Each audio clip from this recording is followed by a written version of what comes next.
साक्षीदार असणारी ही तुमची माझी बारामती नगरी छत्रपती शहाजी महाराज व त्याच्यानंतर छत्रपती शिवाजी महाराजांच्या पदस्पर्शाने पुणे झालेल्या या बारामती छत्रपती शिवाजी महाराजांच्या नावाने महाराष्ट्रामध्ये आम्ही 4 स्पर्धा घेत असतो। एक कबड्डी स्पर्धा घेत असतो, एक खो खोची स्पर्धा देखील घेत असतो, एक व्हॉलीबॉलची स्पर्धा घेत असतो आणि कुस्तीची स्पर्धा घेत असतो।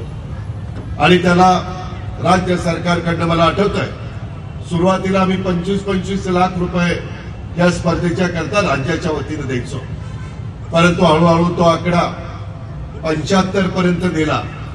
मी आज राज्याचा अर्थमंत्री या नात्याने पुढच्या वेळेसपासून या ज्या 4 स्पर्धा महाराष्ट्रामध्ये होतील त्याला राज्य सरकारतर्फे 1 करोड रुपये त्या ठिकाणी मी जाहीर करतो।